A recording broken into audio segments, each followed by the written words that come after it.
কারুর বাপের ক্ষমতা আছে ভারতবর্ষে সনাতনী সঙ্গীত বাজবে না, জয় ভারত মাতা উচ্চারণ হবে না, জয় গো মাতা উচ্চারণ হবে না, ভগবান নাম সংকীর্তন ভগবানের হবে না, কারুর ক্ষমতা আছে?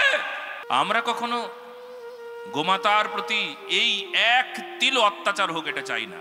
যদি সনাতনী হন, গো সম্পদের উপর এইটুকু অত্যাচার হচ্ছে আপনি সইবেন না, আপনি সইতে পারবেন না।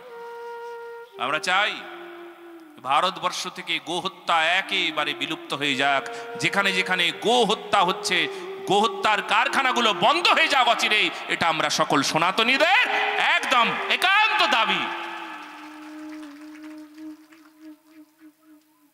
ভারতবর্ষের মাটিতে গো হত্যা হবে না, এক বিন্দু গো রক্ত, গো হত্যার রক্ত মাটিতে পড়বে না। মাটি অপবিত্র হয়ে যাচ্ছে। আজকে তপ তপস্যা জপ দান পুণ্য পূজা পাঠ সব বেকার হয়ে যাচ্ছে। কেন? ভারতবর্ষের মাটি অপবিত্র হয়ে গিয়েছে। এই মাটিতে গোহত্যা হচ্ছে দিনের পর দিন, কালের পর কাল এই অত্যাচার চলেই যাচ্ছে। আমরা সনাতনীরা একজোট হতে পারছি না। সব সনাতনীরা আমরা এই গোরক্ষার জন্য আন্দোলনে নামতে পারছি না। খুব অচিরেই আমরা একটা বড় একটা আন্দোলনে নামতে চলেছি, আপনাদেরকে বলে দিলাম। আপনারা রেডি তো? হাত তুলে বলুন, রেডি তো? আমি জানি আপনারা রেডি, কারণ এই আন্দোলন আমাদের আন্দোলন, সনাতনীদের আন্দোলন, ধর্ম রক্ষার আন্দোলন, গো রক্ষার আন্দোলন, আমাদের ভক্তি রক্ষার আন্দোলন, আমাদের গো রক্ষার আন্দোলন।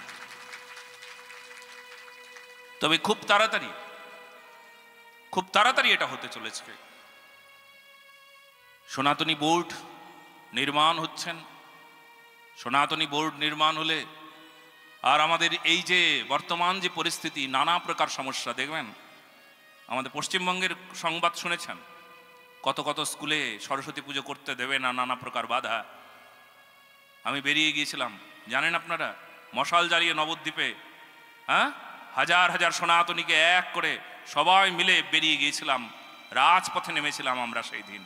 এই যে অত্যাচার চলছে না, ধর্মের উপর অত্যাচার চলছে।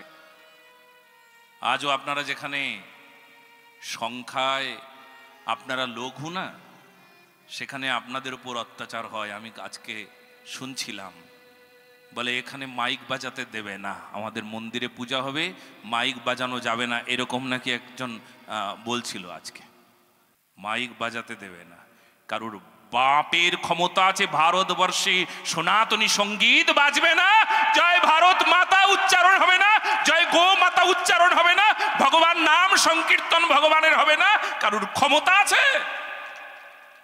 শুধু আমাদের একতা সনাতনী বোর্ডের প্রয়োজন। সনাতন ধর্ম রক্ষার জন্য আমরা সবাই এক হচ্ছি খুব অচিরেই। কারুর ক্ষমতা নাই। নতুবা জেনে রাখবেন, বেশি দিন কিন্তু সময় নাই।